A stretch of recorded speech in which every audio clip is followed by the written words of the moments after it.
Bienvenidos. Welcome you and all to another episode of the Global Latin Factor podcast where we talk about Latino everything. Thank you very much. As you see our banner, Latino everything. If you have not subscribed to the channel, I don't know what you're waiting for. It's been 3 years. What are you waiting for, homie? I'm gonna come find you. I know how to use GPS. By the way, today we have an amazing guest. We have an Afro-Latina. She was born and raised in the Dominican Republic. She's a model, board member at That's Their Dream, rock climber, labor consultant, and much, much more. She grew up in Minneapolis, Minnesota during her preteen years. What a change from the Dominican Republic. We have Azlin Almanzar, aka Al, better known on IG. Al probably knows. Hola, ¿cómo estás? Hey, mi gente. Thank you very much for visiting us today. I met you a while, not that long ago either, and I thought you were super cool. And thank you very much for coming, sharing a little bit of your story. All right, but first we're gonna start with a segment that I like to call Preguntas al Chile. Preguntas al Chile. Let's go. ¿Estás lista? Lista. Tacos Ready. o tortas? Tacos. Corn tortilla or flour tortilla? Flour tortilla. So, gorditas or pupusas? Pupusas. Yeah. My gorditas are letting me down. A lot of people are choosing pupusas, which is good. They're really yummy. Mexican coca or jarrito? Jarrito. Jarritos, ¿qué sabor? What flavor? Tamarindo. Tamarindo? Forever. Forever, for life. Okay. Oh, you're going to like this one. Bandera Dominicana or mofongo? Ooh, I'm going to go bandera because mofongo originated in Puerto Rico. Ah, Bandera is ours. yeah. It's ours. It's in the flag. It's in everything we do. So, but mofongo is so good. Describe us the dish de la bandera dominicana. La bandera dominicana, arroz, Uh-huh. habichuela, carne. So you have your rice, your red beans, and your meat. And normally we try to arrange it so that kind of matches the same way that our flag looks. It's so good. We eat it almost every day. That's pretty cool. I like that. I didn't know about, we know the obvious que la bandera, right? But now it makes sense that why they call it la bandera. That's pretty Mhm. cool. Okay, la siguiente. Sancocho or mangú con los tres golpes? Why you gotta do this to me? Mangú Mangú? con los tres golpes. Okay, Mhm. tell us about mangú. What is that one like? Mangú is mashed plantains, Uh-huh. and you can take either the ripe ones, which makes them sweeter, or the green ones that are still Yeah. like maduro. Claro. Not maduro, sorry, that are still verdes, and those are a bit more on the savory side. And then you take salami ndueca, which is the best one, nice and thick cut. You fry that, and then you take some cebolla con vinagre, cebolla roja. You put it on top, and then you also have queso de freír, which holds its shape. You can pan fry it, and you have Wow. all of that together, and you have mangú con los tres golpes. It's mangú, queso, salami. Esos son los tres golpes. Mm-hmm. Oh, Wow. and it will knock you out. Like That it'll is heavy. put you in a food coma? Oh, Oh, 100%. yeah, 100%. It's so good, though. That's cool. I like I had one of the dishes and I think it was the one. It was made out of plantain when I went to the Dominican. It had filling inside. But the plantain was really good. I never had it like that shaped like it looked like a cup.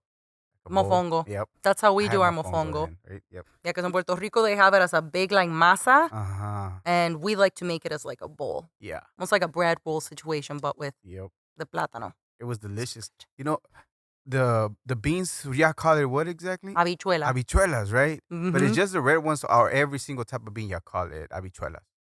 They're all habichuela. Habichuelas. Because I know when I moved to the U.S. and I met people from Mexico, and they said frijoles, I was like, what are those? What are those? Like, no, habichuela. That's funny. And you and I had a great conversation all the time when we met about the words, about Latinos, Mhm.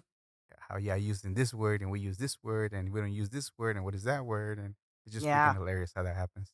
I love it. Okay. Entonces, agua de horchata, jamaica or tamarindo? Tamarindo. Tamarindo too? For life. Mhm. For life. Love tamarindo. We had a tree outside of our place growing up, Really? so we could have fresh tamarindo. Oh, yeah. So what is it? Okay, so maybe I never seen a tamarindo tree. What does it look like? Is it So- tall, short? The tree can be tall. The one that was across the way wasn't too tall, but the tamarindo just looks like, you know, the edamame bean pods? It looks like that, but brown and tougher. Yeah, and that's pretty cool.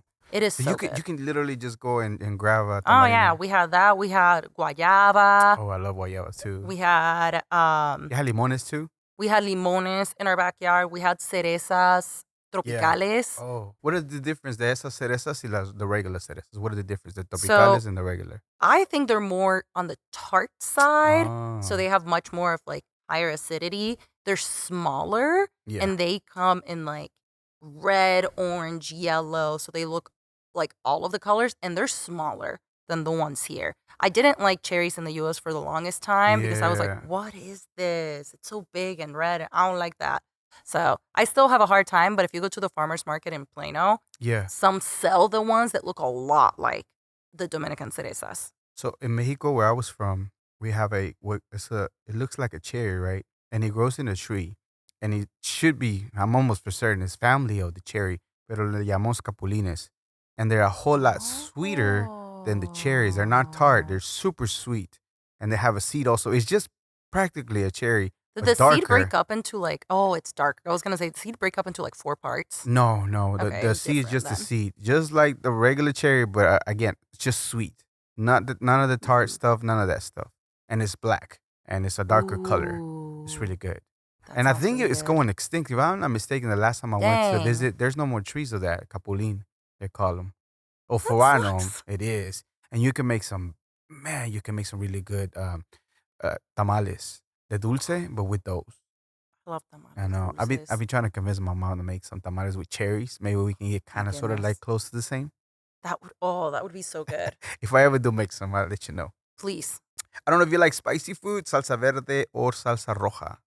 So, fun fact, I actually have an allergy to capsaicin. Wow. Which means that I can't have spicy food because the chemical in the seeds, for those of you guys that don't know, it is the chemical that makes pepper spicy. Yeah, capsaicin. So, if it's de-seeded, I can have it just fine. I love putting like green chilies and the meat and stuff in foods because I love the flavor, but I can't have the seeds. Really? I have to de-seed. I've been doing exposure therapy, so I'm doing much better.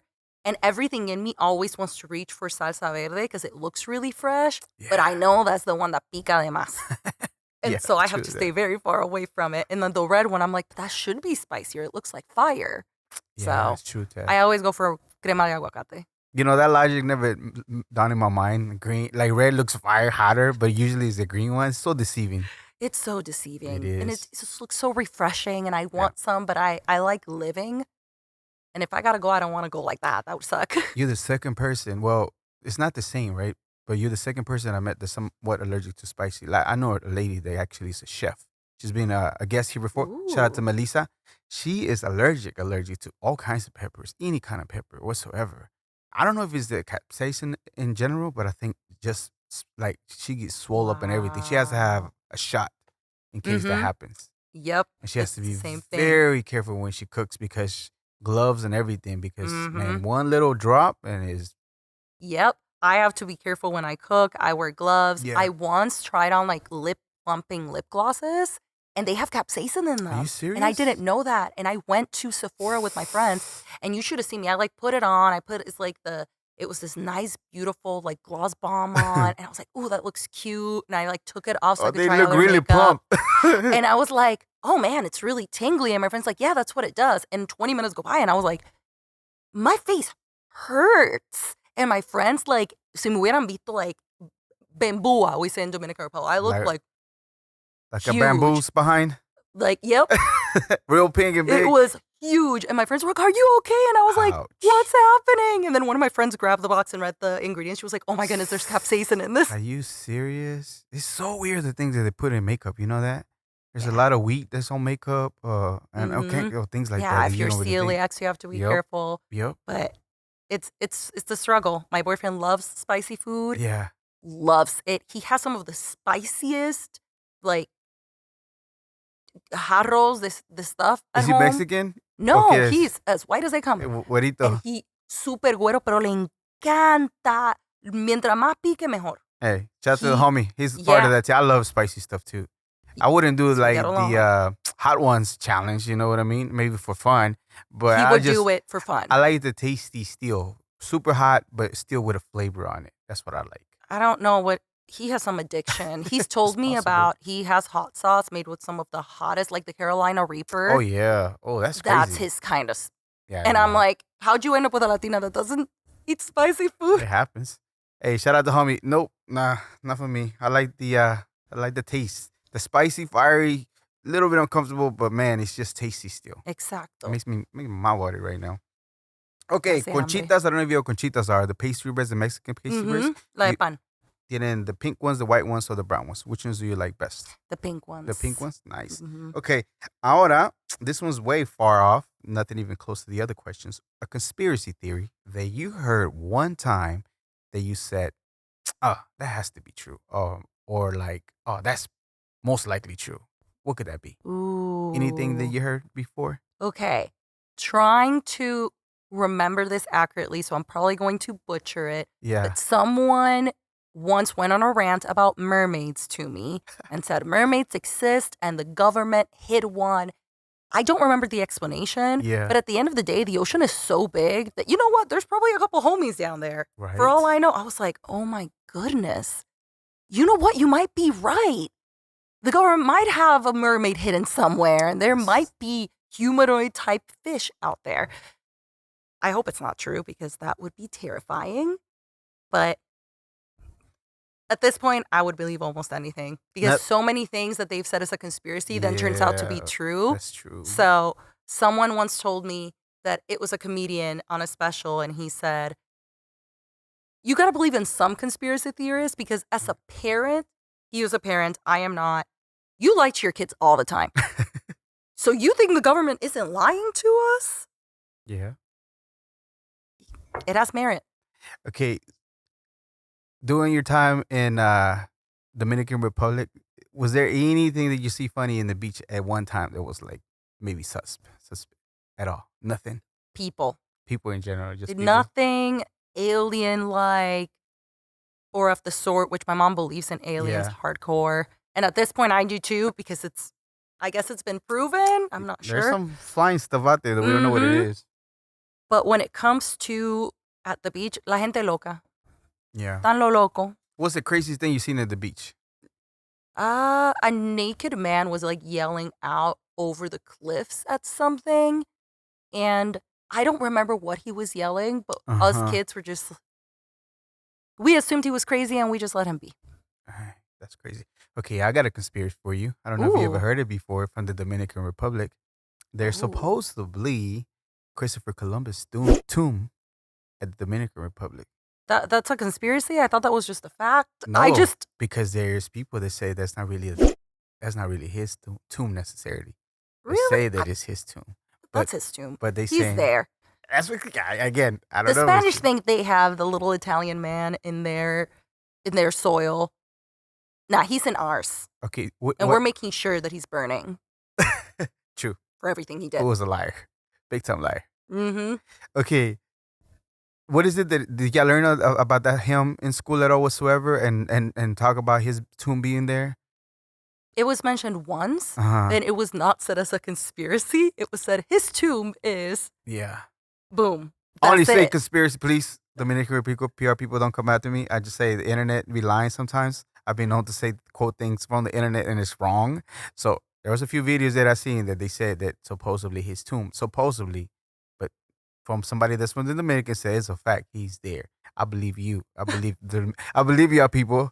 Saludos, by the way. When I went over there, If anything, for sure left something behind, and we had to bury it. So the energy is there, and it's in that tomb. you can sense it when you go and visit. Have you ever been and kind of feel something?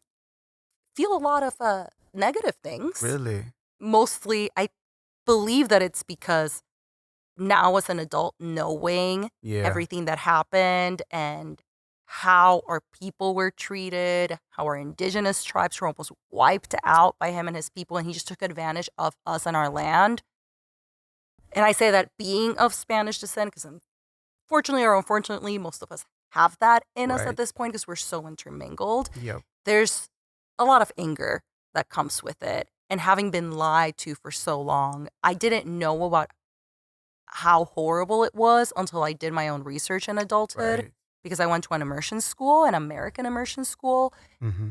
And in American literature, he discovered America and he brought technology and all of these things. And I read lies my history teacher taught me back in middle school in the Yeah. US Yeah. and just wondering, what in the world? Calling up my cousin in the DR and going, hey, did you know about this? And he told me, yeah, you learn about that when you're older, not when you're a kid, because it's horrific. It's horrific. That dude was a liar, deceitful, Mhm. had probably one of the worst people, if not him himself, and the things that he did to people in general, you know? He's a Mhm. big time liar. I He was wasn't so, even Spanish. I was very, that's the other thing too, He right? was Italian. So when I went to Spain one time, there's a statue, I believe it's Spain, where his fingers pointed that way. And I thought it was the dopest thing ever until like few years. Like, bro, you were just a lost man. And of course, Italian people don't get mad, but yeah, I try to hold on to him for as long as you can. But the homie was who he was. He was just Mhm. a very horrible individual. Granted, they give him a lot of credits for a lot of things, but I don't think the accidental things that people see as good things to be outweigh the horrible things that he did in general. You know. Mhm. Okay. And speaking of energies, when you said about his tomb, so one time some people had a coin from Nazis, like the Nazi coin, like Ooh. an actual coin, and they gave it to me to touch it, and it just felt freaking strange. It felt so weird. I had it for a little bit, and I can sense all this stuff on. I just gave it back. Like, I'm good, bro. Mhm. That thing feels yucky. It has so much negativity attached to Yeah. it. It's hard not to feel it. Yeah, and I And don't know about all this stuff about energy and things like that, but when I felt this thing, it just felt so freaking strange and weird, like heavy. It was heavier than, and it felt cold, even though oof. somebody been touching it. You know, if things get warm, right? It's just like, nope, here you go, bro. It's not for me. Cuando hay muerte, you can feel it. You can feel it. Okay, when you think about the word Latino, Latina, Latinx, Afro-Latina, what first comes to mind? La cultura, comunidad is the first thing I think about when someone mentions that they're Latino or someone mentions anything Latin based. Right, I think about how we've come together as people, how we have come together, and we do continuously come together to keep creating vibrancy around us. right. And that cannot be taken away. It's the first thing I think about. I think about music and comunidad.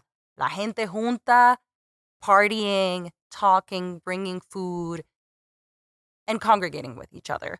And I don't think you can say Latino, Latina and not include that. Right. Yeah. The global land factor, by the way.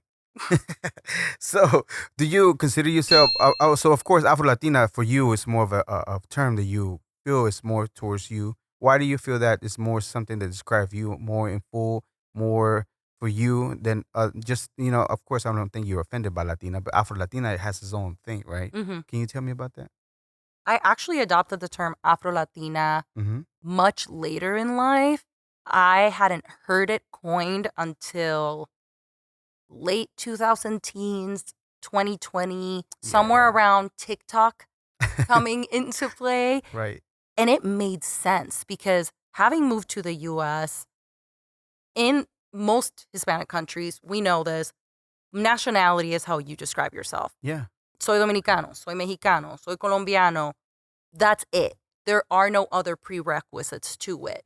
And you move to the US and there's your nationality, there's your ethnicity, there's race, and it gets so confusing. I had no idea when I moved to the US that there was so much. People would ask, well, what are you? I'd be like, I'm Dominican. Well, what are you? That's hilarious. I don't know what answer you A want. human being, Human being? Like, Homo sapien. exactly.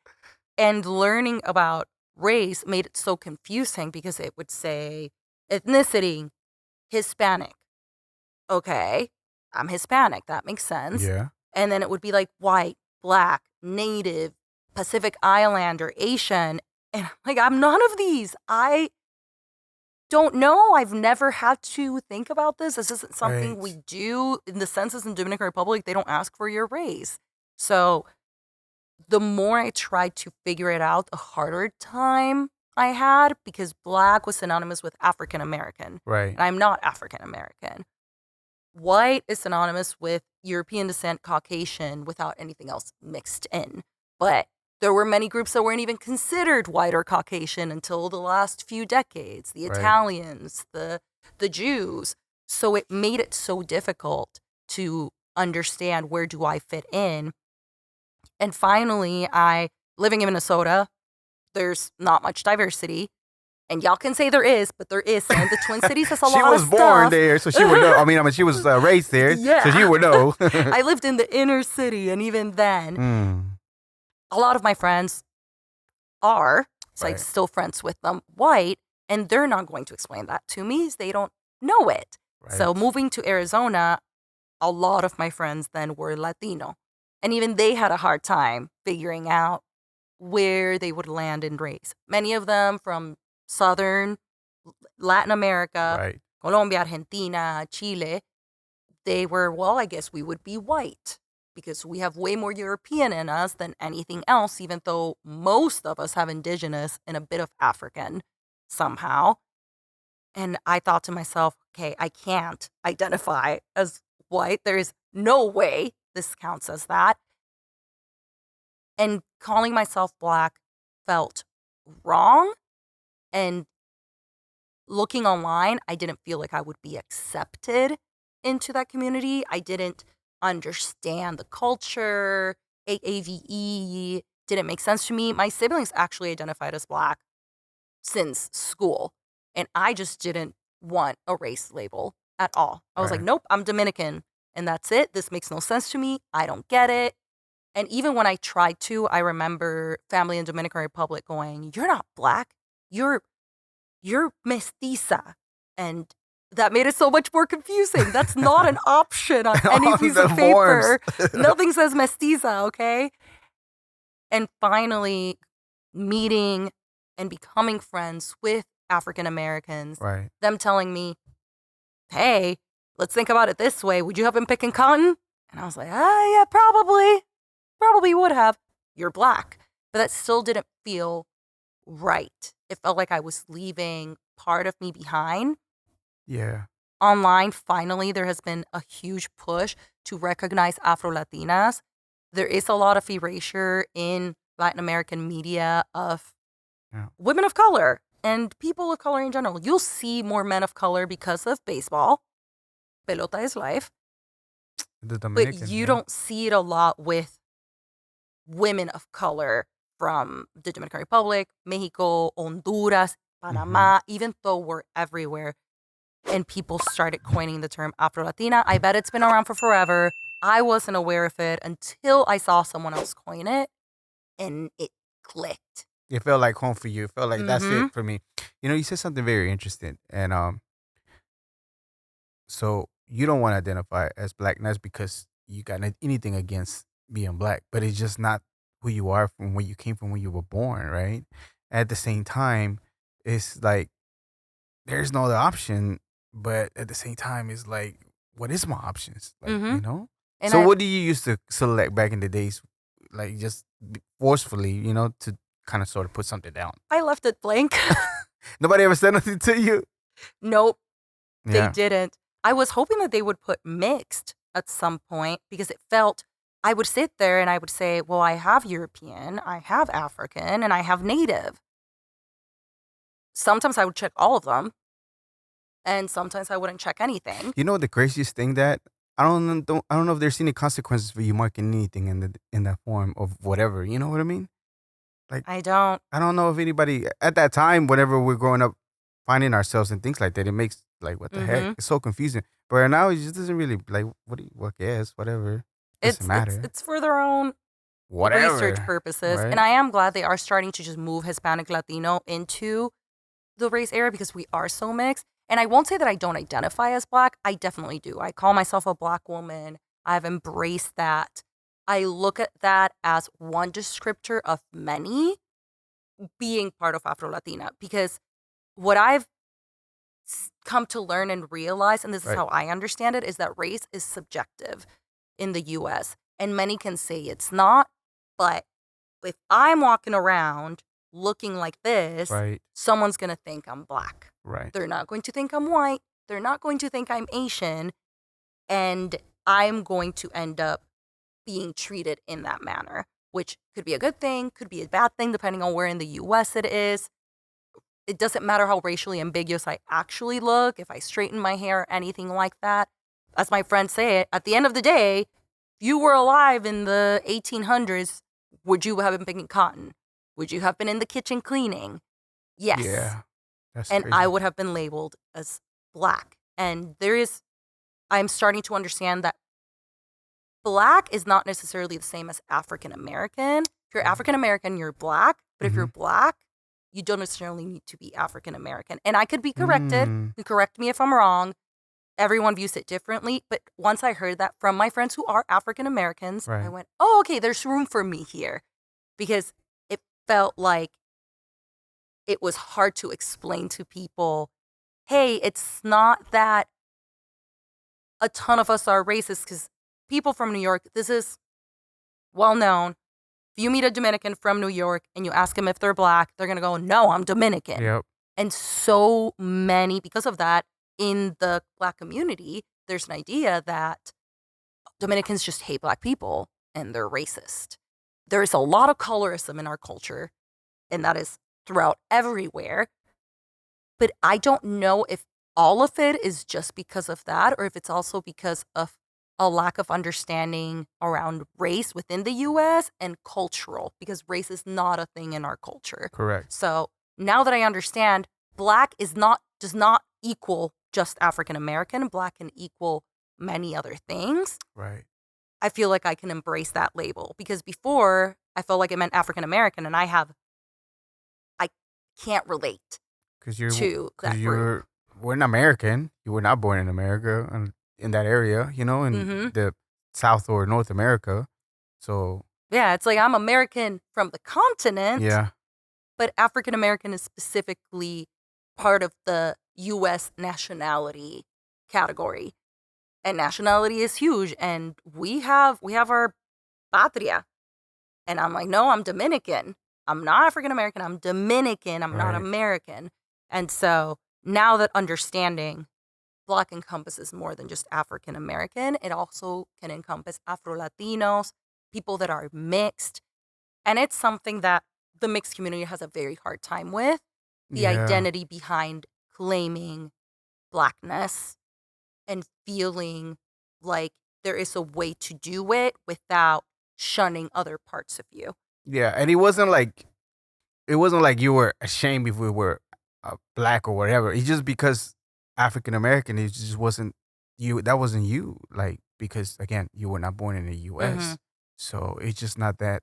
It Yeah. wasn't like I'm ashamed because of this, or I look at them this way, or things like that. It's just like I am Dominican because I was born in the Isla, and I'm mestizo. If you want to Taino descent, African descent, I'm just like, it doesn't. All these papers don't add up to Yeah. what do you want me to say? It's not like I'm against it, I'm ashamed of it, or I'm like I don't want to because I don't want to be aligned with this type of individuals, which that wasn't the case. But I like the way you explained to it. That's Yeah. nice. There is a lot of colorism in our Yeah. culture, and unfortunately, the media has done a great job in portraying African Americans in a very bad light. And you probably experienced this as well, the idea of the African Americans being more prone to violence or ghetto, as people call it, or anything of the sort. And when I first moved to the US and I was in middle school, that's what I thought being Black was. Whatever negative stereotype the media had put out, the African American community, which they put out a lot of them, I thought that was it. Yeah. And living in the inner city and being in an inner city school, the small amount that I got to see was very closely tied to those stereotypes. So there was a point, it wasn't just a I don't get it. There was also a, well, I don't want to be that. That is not what I want. And I also, it was difficult trying to deconstruct and relearn that. And then as I relearned all of that, I still then went, but black doesn't make sense. I'm all these other things. Because at that point, I didn't understand the nuances behind it. But middle school, 100% prejudiced. It was bad. I was taught that African Americans were loud or that they were this. Like every negative stereotype you can think of was what I knew about. And I know that I have family in Dominican Republic. Some people still say mejorando la raza if you're with someone that's lighter skinned, which you've probably heard that before. But yeah, media made a really good job. Obviously, it's a horrible thing. I'm saying that they did what they had to do to make sure that there was a negative portrayal and association with African Americans. Yeah. Thankfully, a lot of unlearning, a lot of decolonizing the mind, as I like to call it. And I understand much more now about where the stereotypes come from, what the community's actually like, and the amount of similarities that we share. And also, going back to what we originally said, the label of and the identification of black encompassing more than just African American. Yeah. So I don't want to sit here and deny and erase or hide the prejudice and colorism that there is in our culture, because it's there. Yeah. It's getting better. Yeah. But it's definitely there. Yeah. And the news, like you said, they're quote unquote great job, but they just it's the negative stuff that sells, right? They have to keep you there, scared for everything. Like they feel like the world is burning down, so that way you can, go shop, buy something to make yourself feel good. All that stuff is such a weird thing that they do, and it's true, and it is repetitive, right? It's over and over and over, and always, it never stops. And of course, if you listen to it too many times, you might start believing some of the things they start saying. Yeah, it's wild because I think back to being in the Dominican Republic. And skin color didn't affect how I thought about other people, how they were. There was colorism as in lighter skin is prettier, softer hair is nicer. We call really curly, kinky hair, people would call it pelo malo. Pelo malo. And they would tell me, pero tú tienes pelo bueno, that's good hair. So many things rooted in racism and colorism. However, you never looked at someone of darker skin and the stereotypes that there are in the U.S. and the prejudice that it's attached around violence or uneducatedness or anything like that, which are extreme stereotypes that unfortunately some people do believe, a lot of racist people believe, those weren't attached to that. Yeah. And it makes me realize that moving to the U.S., I had to learn that from somewhere. Yeah. And it was here. Because I never thought that. I have family members, I will show you pictures, and you have on one end the palest person you've ever seen. And on the other end, you go, wow, you better not turn off the lights. Like, they will disappear. And we're all part of the same family, all from my dad's side or all from my mom's side with the same grandparents. So it is such a mixed culture that then moving to the U.S. and being exposed to a lot of that racism and negativity that's just in prejudice that's in the media, I was impressionable and I just took it and went with it. Yeah. When did you come to and realize that you had already been somewhat, your mind had been changed compared to where you grew up? So all of a sudden you realize, oh wait, this is not the right way. I come to a realization that my mind is turning to a place where it didn't used to be as I grew up. Do you remember anything like that coming up? It's definitely college. Yeah, college. High school, you're trying hard to fit in. You're taking information and you're not being critical about it. There's not a lot of critical thinking. I commend a lot of Gen Z because I do see a lot of their generation in high school and college doing a lot more critical thinking than I did when I was that age and that a lot of my friends did, even though it was inner city and many, many of my friends were still very vocal about social justice. I knew that I had those prejudices. And I knew in my head that they didn't make sense, but I didn't sit to unpack them until college and beyond. Because back then I was dealing with my parents had been separating and we had just moved to a new country and I had to acclimate. And I was the first one that would be graduating and going to college in the U.S. Because even though my parents are college educated, their degrees are from Dominican Republic. And in the U.S., that was worth nothing. Unfortunately, right? Which is so frustrating because they still did all of the same work. But in the U.S., it didn't matter. So I had all of these other things. And at the same time, I was deep in the church and I was struggling with that because what I was being told was one thing, but then I was going to school and thinking, wait, but you told me that this is a sin and that this is wrong and that this is whatever, but I'm supposed to love this person still and I can't seem to connect them. I was so much more focused on that than on unlearning those prejudices because I thought to myself, well, I'm not acting upon any of these. Right. So therefore, what's the point? Right. I can deal with that later. I'm having a much harder time with the LGBTQ plus community and trying to marry the idea of what I've been told in the church with what Jesus teaches, or trying to go back to Dominican Republic, being a good big sister because of what's happening with my parents. That went to the back burner. And in college, I had, at that point, started to leave the evangelical church and turn towards Catholicism and started to figure out a lot more of the racing thoughts in my mind with that part. So I started thinking about the prejudice a little bit more and challenging it whenever it presented itself and going, well, why did you have that thought? Yeah. Why were you nervous when you were at the stop sign? Because the two people that stood next to you, and it's two men, were black. Would you have been just as nervous if it was two white men? That's not okay. You're assuming. Assuming isn't nice. Assuming isn't right. And I started challenging that in college. And it was a very slow process. Didn't have a lot of opportunity to do it in Arizona because the diversity there is a lot more just Latinos than it is, especially Tucson. Tucson is small. I went to Tucson before. I was there for a little while. Tucson is beautiful. Yes, it is. I Very love nice. Tucson. Yes, it is. So there aren't a lot of black people in Tucson, so I wasn't able to challenge that. I was able to challenge any prejudices I had against my own community, the Latino community, because there were still some. Brief interruption to let you know, I know that you are enjoying the episode. If you are, hit the subscribe button, give us a comment, give us a like. Thank you very much for being here. And now, back to the episode. A lot of unlearning that had to be done of whether or not they were going to be loud and throw loud parties or have too many kids or things like that, that I at some point learned or was told. Started unlearning those.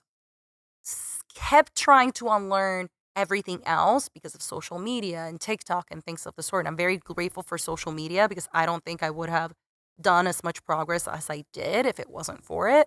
By the time I had to move to Texas, I remember my dad helped me, drove the U-Haul. I drove my car with my two cats screaming the whole time. Un bullicio, that's what they like to call it in Dominican Republic. Really? Very loud. And as we were bringing things into my apartment, I remember he told me, aquí hay mucho moreno. There's a lot of black people here. And I went, and? Because at that point, I had worked so hard to unlearn so many of those prejudices and that gut reaction of, oh my goodness, so many black people or something like that, that you might see from someone that grew up extremely sheltered and with really racist views. I had worked through them and I was able to go, and? And I saw my dad catch himself and go, I'm not used to it. And went back to unloading the U-Haul. And I've been able to push back against things that my family has said that is prejudiced, whether it's in Dominican Republic or here. It's so much work. It is so much work. How else are they going to learn? Maybe they don't realize, not even conscious that they're doing it, right? Because whether, like, again, we don't know, we picked it up. Maybe you watched the news too many times. Maybe you watched too many movies too many times and thought that's reality, and that's not really reality. That's not how it works. So, if you don't just let them be, they're always going to be that way until you kind of say something like, hey, that don't sound the right way. Have you ever dealt with this type of people in general and just talked to them or had a conversation before you start assuming things because things that you saw in the news, on TV, on whatever, and you think this is the way, Because we got the same, a lot of other races have the same stereotype towards us as far as the way we are. Like my previous guest, T, she's a DJ. she ran into a Latina. She was in a relationship with a Latina girl, and so happened to be that she was crazy, crazy, crazy. You know, a lot of the times Hollywood portrays a lot of Latinas being crazy, and they're not. They're very nice individuals. We Yeah. do have people, they are women, so happen to be Latinas, that could be that way because, you don't know their background. You don't know what happened. Mm-hmm. There was a comment that a guy was saying, like, oh, look at the Latina trying to defend them. No, there's no defending anybody that's abusive, that gets physical with Mm-hmm. somebody else about it, no matter what color you are, right? There is not. I'm just saying that we have a lot of drama, a lot of trauma. I keep saying drama less. A lot of trauma that we still processing through, going through, and you don't know what kind of background that individual came from. Mm-hmm. I empathize for that girl. Why are you so mad? Why are you so angry? What happened to Mm-hmm. you? I can only imagine the things that happened to you to be that way towards other people. Hurt people hurt people. That's what she's been doing. So Yeah. I try to tell her, I'm not trying to convince you to go back to a girl, but I mean, not all the Latina women are like that. Yeah. Not all of them are portrayed the way that the movies do sometimes. Yeah. Very Movies caring. love portraying Yeah. us as sassy, sexy, fiery, feisty, every single synonym. Yeah. I will say some of it is culturally, we are much more outspoken. And I like to say dramatic because it's a little bit true. We have a little bit more of that drama. We're more expressive. You think That's it's the because word. we watch a lot of novelas? Expressive. And we It's definitely literally- the telenovelas because why are these people in gowns sitting in their living rooms and going, desgraciada? I watched that since I was young and I was like, Man, oh my goodness, yes. it's but- never ending. The freaking novelas, man, one Mhm. after the other. Oh. And you're there just waiting, them. 8, 9 o'clock, 7 o'clock, just Yep. waiting for what's going to happen on With the the next one. cafecito, you're Man. ready to go. With the But- cliffhangers that they leave you hanging like, man, can't wait for tomorrow. That's true. But it's Jesus. true. They've created this caricature of every racial group, every Yeah. ethnic group for their entertainment. And people tend to forget that human beings are individuals and the environment isn't the only thing that shapes us. There's also internal identity that goes into it and how we Right. process things and how we experience them. I know I'm dramatic,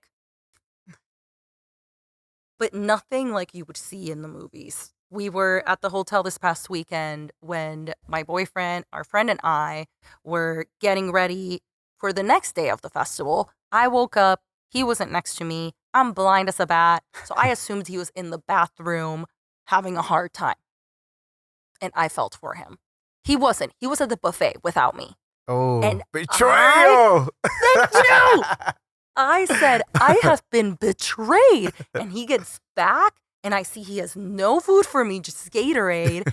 And I sat there and I go, I thought we had built a relationship based on trust, communication, and loyalty. That's the and over dramatic you selling it have- right there. Yes, you have betrayed me. I will perish. I will now perish. And I was so dramatic about it. And he apologized. And I was like, I'm not mad at you, but I'm very sad because I'm hungry. Yeah. I So mean, there was a lot of dramatic antics, but there was no throwing Yeah. anything, no name calling, yeah. besides calling him a traitor. Hanger is real, though. You know The what I hanger mean? is real. Yeah, if you don't have no Yes. food and you wake up and homie's eating really good, man. Yeah, there's a lot of talking with the hands, big facial expressions. That's cultural. I wouldn't say that makes Yeah. someone feisty. Mm-mm. That just Mhm. like brings like And our women are very Vibrance. strong-willed too. I mean, they're very strong-willed and stern. Mhm. They have to be sometimes because otherwise, get pushed over. So, It's the same thing with the Black community. Outspoken, vibrant, strong-willed Yeah. because we have to be. And it's taken as something negative, which is very frustrating. yeah, It's very frustrating how it's taken and sexualized, made into a caricature for entertainment, whether Yeah. it is the Latinas, Afro-Latinas, or the Black community. And there is always a little bit of truth on a stereotype because a stereotype has to be based on something for it to stick. And you dig far enough and you understand why it is the way it is, why it was created. yeah. Yes, Latinas, women of color, all women of color, very strong-willed because we have to be. Yep.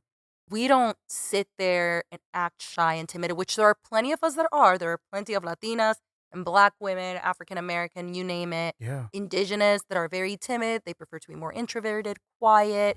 They don't make huge facial expressions. They're not loud. They don't use their hands. But this is part of the culture. And I think it drives back to having more matriarchal communities. Yes. Because in the community, the women are the ones that lead. They are the ones that make a lot of the decisions that affect the whole group. And if you're talking to a group of people, you don't talk like this. Yeah.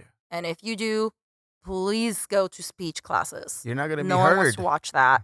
You won't be heard. Yeah. We add context to it with our bodies. Yeah. And I feel like it was passed down until the point where it's a given in our community. But it doesn't mean that we're all like Sofia Vergara in Modern Family.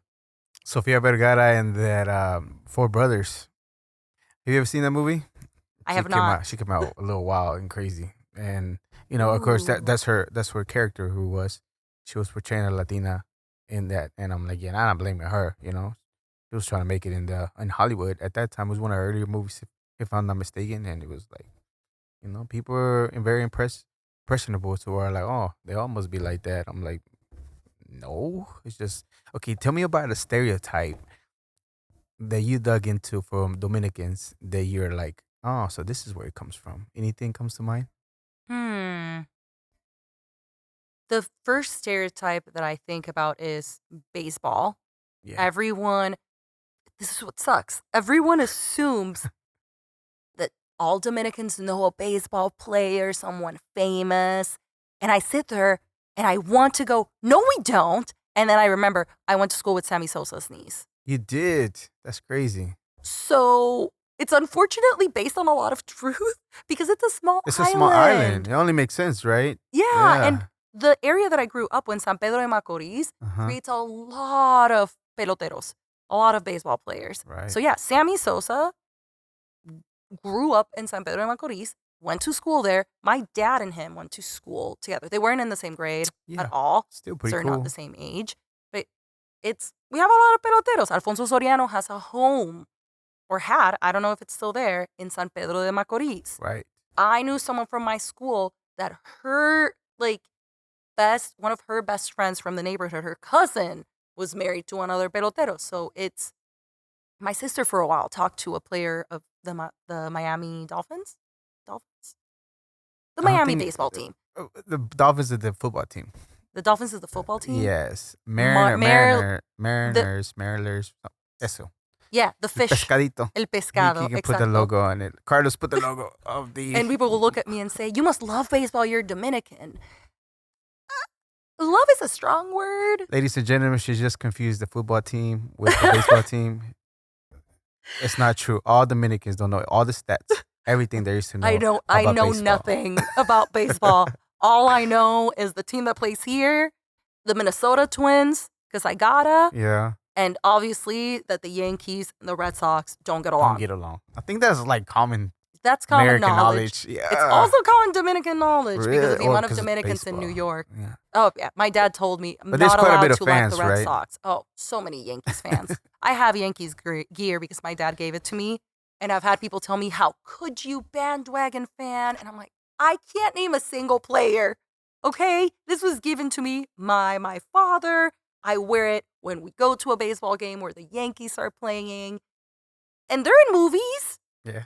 They're the American team, right? That's a thing, I think. Well, I don't know. The Cowboys are Americans team. I'm sorry, just to correct her in general. Another Baseball team, I think the Yankees are more known than any other team. Angels maybe because of the movie. I don't know. To be honest, on baseball, I don't know either. Same. Same. Cool. I do like going to baseball games. They're That's pretty fun, but it's a social event. It is. So it is a stereotype that Dominicans love baseball. I know nothing. Sports ball? Yeah. Doesn't matter the sport. I don't get it. Hockey, I enjoy. Really? Yep, That's pretty Stars cool. game tonight. So that I enjoy, but I think it's because I grew up watching a cartoon in Dominican Republic called Jacob Tutu. It's a Canadian cartoon, Yeah. and he plays hockey, and that is not something Dominicans play. There might be one Dominican hockey player out there. Why? I don't know why they exist, Right. but I thought it was so cool because it wasn't accessible to me. So when I moved to Minnesota, hockey is huge. Huge. The Dallas Stars came from Minnesota. So I got into it. I wanted to play, and my parents said, heck no. That is how you lose your only other kidney. We're not doing that. Ouch. What do you mean? You lost a kidney? I only have one. Really? Yeah, one was lasered and sucked out when I was 9. Miami Ouch. Children's Hospital. Great It place. just, Great place. Just wasn't formed correctly? or Yeah. what? It Really? was defective. It was causing more issues, Ah. and they tried fixing it several times. And eventually, my parents went. They talked to a doctor in Miami, and he said it might be better to just remove the kidney. Yeah. She can survive just fine with one. And my parents went, yes, please, Yeah, because you, she's been in and out of yeah. hospitals. You're And gonna for be sick most of your life. Oh, Adult life too. I couldn't control my bladder movements, so Wow. I was peeing in the bed a lot up till 9 years old. I would get urinary tract infections constantly. I was constantly getting fevers because of it caused so many issues, and I kept having to be in and out of hospitals, and it was so traumatic. I do not enjoy hospitals. I don't like Yeah. I would, even as an adult, I have to look away when I get a shot because I don't want to see it happening. It's Yeah. the fact that I'm in the doctor's office is a miracle already. Yeah. It was so much in and out of the hospital as a kid that it just left a bad taste in my mouth. Did it even take a though little while for your parents to figure out that what was wrong? Did they think maybe you just waited in the bed because you were just waiting in the bed, or how did they find out? They knew that it was an issue since I was a super, super young toddler. Yeah. Probably, maybe even younger. I'm not 100% sure of when they found out, but I have a huge surgical scar from the first time they attempted to fix it when I was only, I don't know, 4, Wow. 5. I'm not even sure Right. how old I was, and kept having to go in. I remember once going into the doctor, and I don't remember what for, but I remember they had to insert a catheter. Right. I was awake. It was horrific. Ouch. And to this day, if I ever see that nurse, I will smack you because it was horrible. And she had no mercy for a little kid. I was 7 or 8. I was so Aw. young. Yeah. It was horrifying having Man. to do that while awake. Man. And finally, when my parents told me we're going to be going to, I was just excited to go to the US again. It had been a long time. So I was excited to visit and be in Florida. And sure, I was getting surgery to remove a kidney, but I didn't care about that because the recovery period was so short. Yeah. Technology, even back 20 some years ago, has come a long way because I had the 3 smallest incisions, 1, 2, 3, and they inserted the machine that blew me up like a balloon, Yeah. which actually that messed up my abs, but it'd be like that sometimes. It'd be like that. And they lasered and melted the kidney and sucked it out. Is how they described it to me as a child. There's probably a more scientific way to describe that. And maybe they Sounds didn't. accurate Maybe to me. I got a they- good visual of what happened. I thought it was cool. Like, you lasered and sucked out my kidney? Sounds pretty That's dope. pretty straightforward to me. What Yeah. happened? And I did have to stay in Florida for a while for recovery. Yeah. I don't remember how long it was, but it was long enough that I am to this day upset that we never drove up to Orlando for Disney World Yeah. because why? You're right there. We had time. You were right there. I was right there, but so much fun than staying with family friends and being in the US. And I remember the kids that were there. It was my family's, like my parents' close friends, their Yeah. kids. One of them was my age, one of them was younger, 2 Mhm. boys. And one of them kept saying, I'm so happy we can speak English with each other. And he was young because I was a yeah. kid. They told him they were visiting from Dominican Republic. They had visited Dominican Republic before, and people don't speak English. So Yeah. they were very surprised that I could, and they wouldn't leave me alone. Yeah, I'm So I surprised played that a you lot. could whenever you was telling me about it. But let's touch back a little bit on your childhood, if you don't mind me. I know you went through some illness and stuff like that, but overall, in general, as far as you growing up, what is the happiest memories, or how was a day to day for you over there in the Dominicans as a child? Do you remember those things? Oh, yeah. I would be woken up by my mom before she went to school because my mom was in pharmaceuticals at the time. And I demanded, me and my siblings, we were so spoiled. We demanded to be woken up by warm milk. We wanted warm milk in the morning. Wow. And so we would wake up with our little sippy cups of warm milk. The bus would come and pick us up at the corner of the street because since it's a private school, there were only about 30 kids per class. The bus could drop you off right in front of your home Nice. or at the corner of the street. Mm-hmm. You would go, get in the bus, go to class. The same 30 kids that you've known since kindergarten are in that class. We actually, so uniforms are a norm in even public schools in Dominican Republic at the time. I'm not sure if it's still like that. So wearing my uniform, go out to lunch, play in the monkey bars, same as a kid here would. Lunch, I will say, lunch food, Dominican Republic, top tier, top notch. Bandera Dominicana, mofongo, mangú, salami, you name it. It was nutritious. It was fresh. Oh my goodness, I still think about that food because it was just perfect. It was great food. Yeah. We would run back to class. We would try to avoid some of the lagartijas that would live in the trees. So there are these tiny little geckos. Yeah. And for some odd reason, they like to jump on people. And I didn't want that to happen to me. Did it ever happen? really- Close to? Never? One did fall and hit my face and fell. And I was like, Ooh. saltacocotes. We call them saltacocotes. Saltacocotes. Cocote is the neck. Because if they Ah. fell on you and they bit down, you could not get them to let go without placing fire under their tail or something to get them to let go.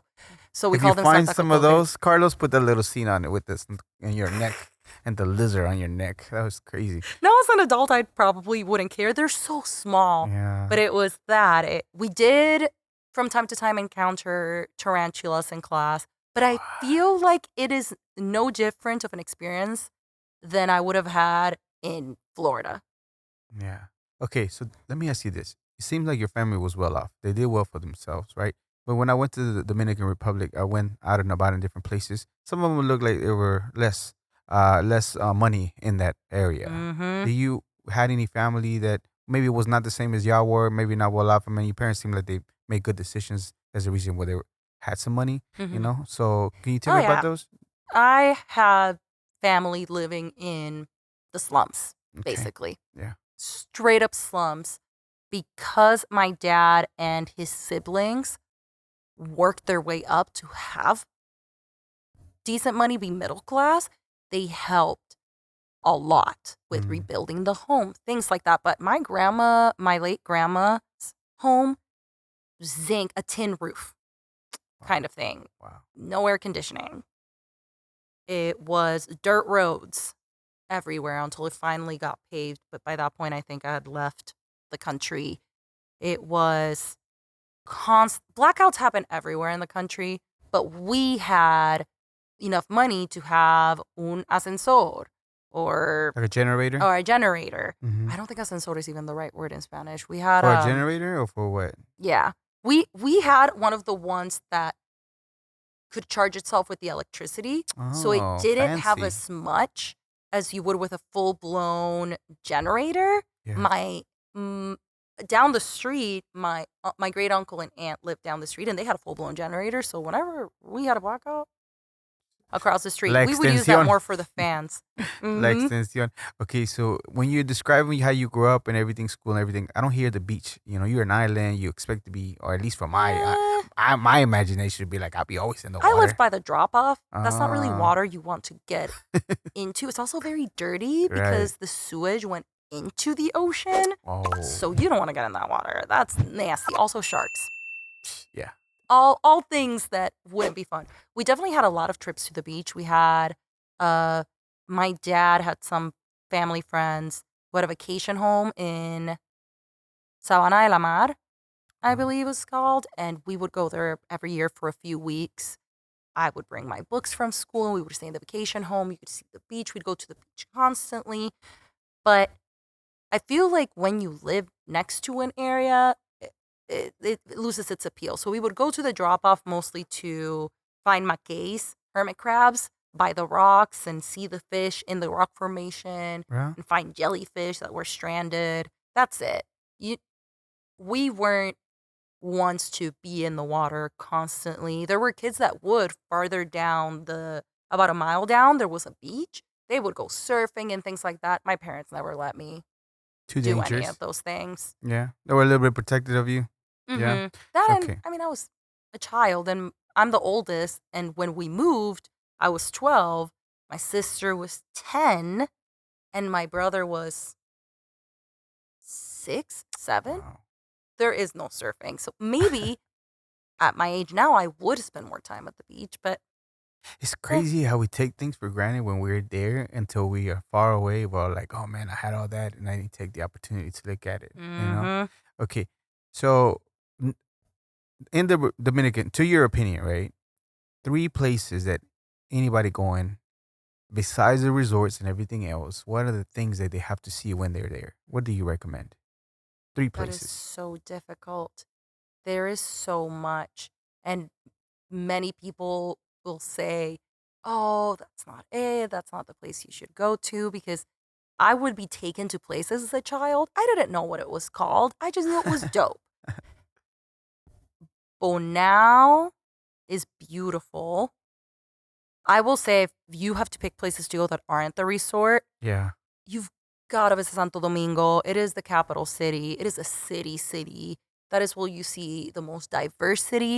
Right. That's where you'll find all the different kinds of cuisine and fusions to them, whether you want Japanese Dominican fusion, Chinese Dominican fusion, That's cool. Peruvian Dominican fusion, Ethiopian Dominican fusion. You'll find all of that there. That's cool. Santo Domingo is the hub, and there are very, very sketchy areas where you will 100% be robbed, and there are areas that are so nice, Yeah.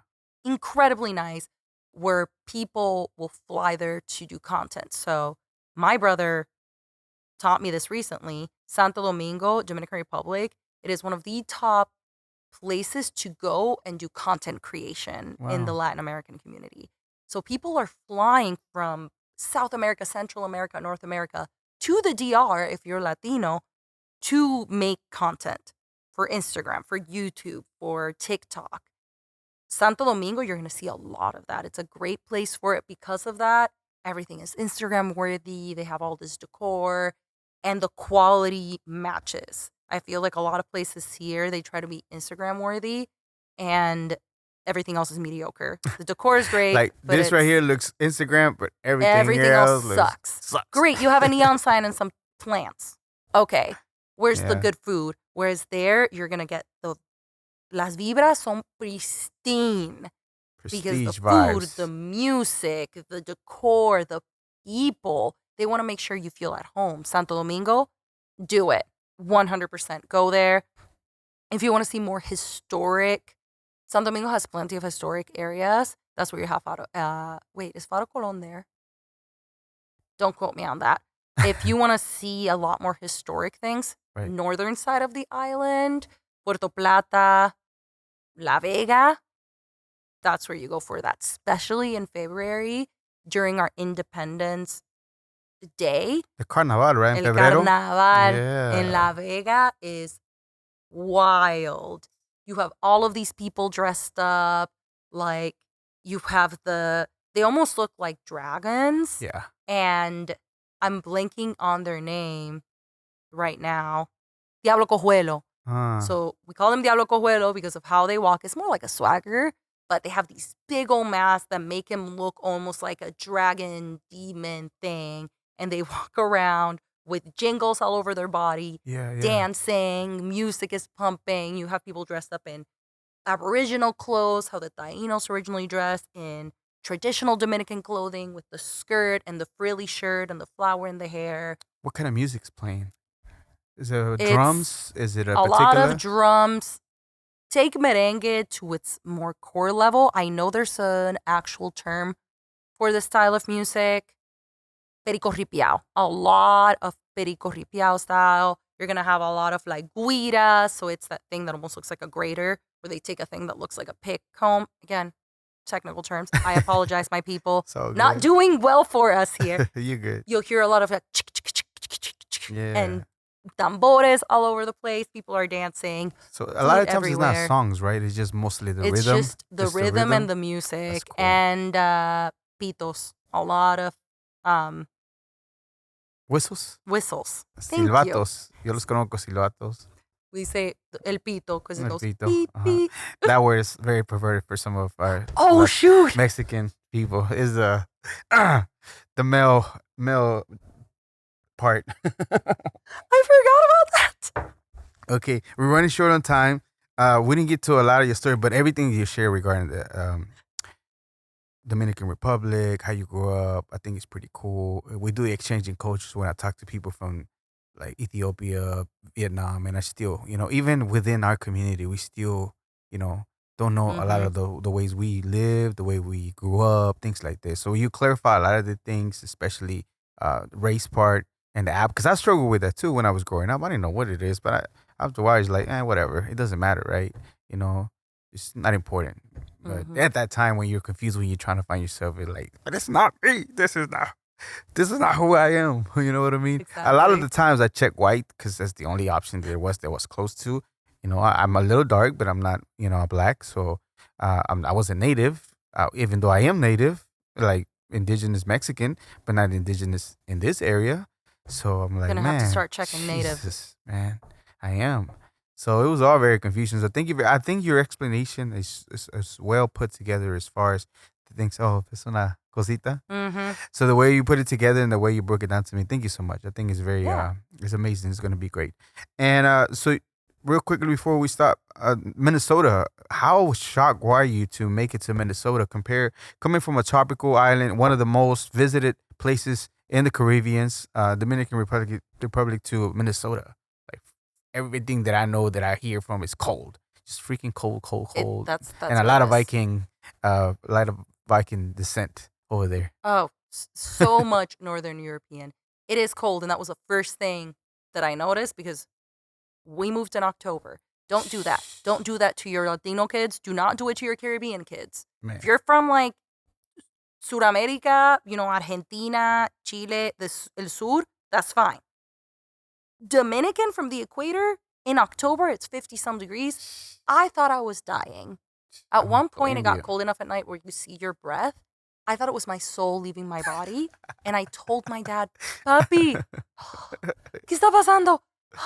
¿Por qué? And he's like, it's condensation. You never seen that before in your life? I've never seen Ever. that before in my life. I had never been in the cold. And I was that weird kid. Also, it was middle school. Don't do that to your kids. It was middle school. I was wearing a down jacket. Everyone was in shorts and T-shirts. This is what I'll tell you about wild. the Minnesotan white people. The cold does not bother them. Elsa was from Minnesota, okay? Everyone can think she's Danish or whatever. She's Minnesotan. Yeah. Because they are Danish and Norwegian and Scandinavian and all of that. Yeah. The cold never bothers them. Yeah. Shorts, T-shirts, in the middle of, if it was negative 10 degrees out, they're bundled up. And as soon as it hit double digits again, T-shirts. 12 degrees, I don't T-shirts. get those people. I don't get those They people. still do it. It was such a wild. I thought Minnesota was in New York. I was so confused. Yeah. And when you get to go off to college, you graduated with a degree, right? What school did you attend and what is your degree that you had when you were there? I went to the University of St. Thomas in St. Paul, Minnesota. Go Tommies. Okay. We actually are D1 now. That's what's up. I don't know how we got there because we're a private school, but we did it. And I majored in business marketing and communications with a minor in consumer behavior psychology and pre-law. So what took you to Tucson? A man. Okay, we'll leave it at that. But during that time, it He's was a kind good of guy. He's a good guy. it was kind of interesting though, because even when you got there, that's what kind of sort of discovered modeling. Did somebody see you that you were nice So looking? I ended up doing more modeling in high school for local photographers that wanted to expand their Mm, portfolio because one of gotcha. my friends' mom is a photographer, but I didn't like it. And also, whenever I looked into actually getting into it, I wasn't the right look. We know what Fun that stuff. means. We know what that means. Yeah. So instead, I started doing photography and helped my friend's mom with her photography business, do a lot of portraiture, wedding photography, started doing makeup. I helped people with their makeup for shoots, for prom. Even one of my close friends who lives here now, she had done a few modeling things too in college. And I remember once I had to drive to where she was to fix her makeup because Shout out to whoever did Cassie. it. Cassie, right? Yes, it's Cassie. And once I moved to Arizona, actually, I stopped participating in all of that. And someone reached out in my DMs on Instagram. It was a local designer. And she asked if, it was her husband, asked if I would model for his wife's brand. And Cool. she's a bigger local designer, comes up with extremely creative things. It's Laura Tanzer.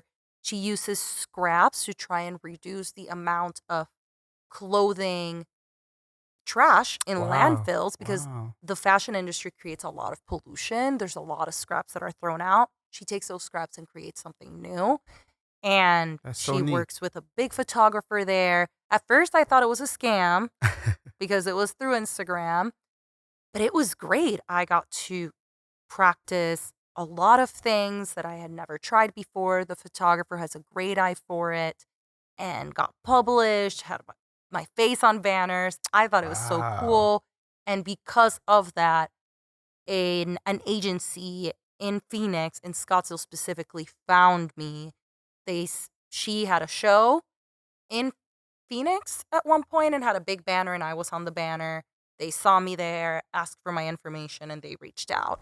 And so I signed with that agency and did a couple of things for the University of Arizona, Wow. did photo shoots for a couple of other local designers, did a commercial for the Sack, which is a purse brand that's carried at Dillard's and things Yeah. like that. And started realizing the more I did those gigs that I wasn't enjoying it anymore. It Hmm. was way more fun when it was just local. I didn't have to, so many auditions. I would have to drive from Tucson to Phoenix 2 hours for a 5-minute audition, and the majority of the time I wouldn't get it. So Mm. now I kind of do it, but it's mostly for fun. That's cool. That's awesome. Okay, we're running short on time. Before I let you go, all your social media, where can people reach you at? Where can they find you at? IG, I said earlier, it's Al probably knows. And what Mhm. else? That's pretty Yeah, much, you yeah. can find me on Instagram. You can find me on LinkedIn under Azlin Almanzar. If you Professional want, only. yes, if you want information on labor consulting, human resources, what's happening right now compliance-wise, that's where you can find me. Nice. Otherwise, those are the 2 pages. I don't have a ton of other social media because I'm putting a lot of my time into the labor consulting side and Yeah. it's extensive. Yeah, maybe we'll have a second part about that. Shout out, saludos. Anybody want to give a saludo to? Shout outs. Yes. Saludos at my gorgeous friend, Stephanie. She is in Tucson, Arizona. She is Nice. a huge inspiration when it comes to me embracing my identidad latina. Nice. She also is part of a podcast there and does an incredible job with the Latino community. Love you. All of the girls down in Tucson. Also, Cassie mentioned you. She just moved here. Great model. You need her for your modeling needs. And obviously, my parents, they did such a good job and Yeah. worked so hard to raise me and my siblings that. Your brothers and sisters too. So I don't know. Yeah, my Aw. brother Jorge, and my sister Janil, who is a bodybuilder. So we're an interesting Wow. family. I climb, she Awesome. bodybuilds, and my brother goes to the gym a lot. Awesome. Maybe one of these days we can connect with your friend. I don't know where she at on Yes. that, but I would love to. She's doing Latino content. We'll do Latino content. So maybe we'll come up with something. Oh, 100%. I Okay. got you. Just Fanny Lou on Instagram. Okay, I'll follow her soon as we're done with this. What is an important lesson that you learned doing any of the things that you're done in life as far as career, jobs, that you would tell your younger self that will help somebody else out? What would that be? It's okay to change your mind about who you are and reinvent yourself every once in a while. No one else can dictate who you are but you. So if you're confused and you're not quite sure who you should be, how you should identify, it's okay if you stumble through it and you give yourself a label and change your mind in the future. I did it. I know I'll do it again. Don't be afraid to do it. It'll only help you love yourself more. Yeah. You know what the weird things that I used to think when I was younger, that I used to hear, that I didn't think it was a big deal, but now it makes me realize is very scary. Like, I'm never gonna change. I'm always gonna be the same. And I caught myself many times saying the same way. And I think that's the scariest thing, to be able to have that type of mentality, because you're not open to growth. You're not open to great things, right? So it's a Yeah, beautiful thing that you, even though it's scary to change, it's okay to do so every so often, because it's your book, is your story. How else is it going to exactly. be written? Nobody else is going to write it but yourself. So if you decide hmm you don't like this character anymore, it's okay to become this character, you know? I wasn't a podcaster 3 years ago. All of a sudden, I'm here now and doing it. Yeah, So, and before that, I was not a podcaster. yeah. So, you know, Oh, I started on logistics and supply chain, and now I'm in labor consulting that's and crazy. modeling, That's and I'm awesome. climbing. And climbing, by the way, we didn't get to touch up on that, but I know there's beautiful pictures. I know we can probably stock your IG to see some of the pictures that you have posted on it, because I think it's crazy. I think it's neat to do that. I never met anybody that Beautiful climbs. sport. Yeah. Beautiful sport. Another thing that I say usually when I wake up or somewhere throughout the day is like, I'm not immortal. I am mortal, and I will die one day. Not to scare me. I heard it from this guru guy. I really enjoy that term. That's what, I don't even know if it's a sentence, but that saying, just because it makes me realize it is life, right? It's reality. Not to scare me, but to make me just hurry up and do things, keep doing things, right? With that, I wish you a long, long, prosperous life. However, when everything's said and done, what do you want people to think and feel about your life? About my life? Yes. That is a good question, and no one has asked me that before. If in 50, 100 years, family, descendants, whatever it is, look back at my life, I want them to think, dang, she was afraid of nothing. Hmm. She said what had to be said. She stood for the people around her and protected them. And she was unabashedly herself.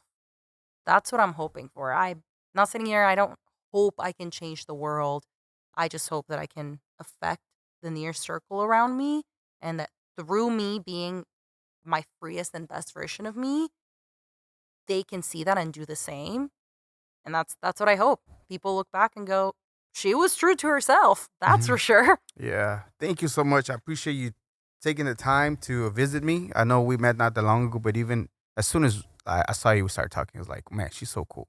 You know, and again, You're also you pretty never cool. realize what kind of story you have, right? Until you start talking to somebody, maybe in this setting, maybe just in general or anywhere else, right? But if you don't ask questions, you don't, Yeah. just conversate, you're never gonna learn anything Yeah. about nobody.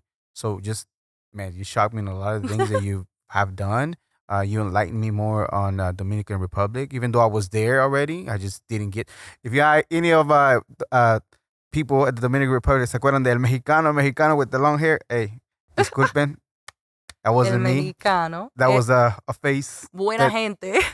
they were so friendly. And even though I was a jackass at times, because it was a party That was time, such a good story. it was they were cool. Like, hey, don't worry, you're having a good time. Like, man, I hmm know you say it's okay, but it's not okay. I can still enjoy myself. But shout out to ya. Saludos a ustedes. La República, cuando estuve ahí, fue un placer. La gente es hermosísima.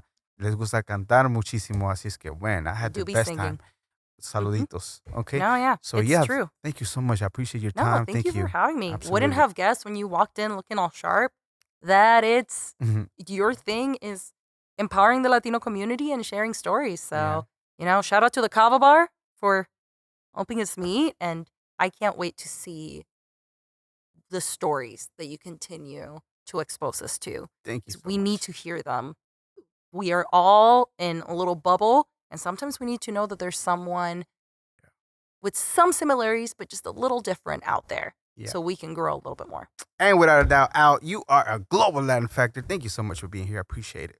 Thank you. Was another episode of the Global Latin Factor podcast. Remember to subscribe. I don't know what you're playing. Merchandise. Also on the description, go get your shirt. And remember, we are just like you. We are people. We are the spice in this melting pot that it is the world. Till next time. Bye. Thank you very much for checking out this episode of the Global Latin Factor podcast. Make sure you go and subscribe to the channel and check out one of the other episodes that we have prepared for you. Thank you very much. Till next time.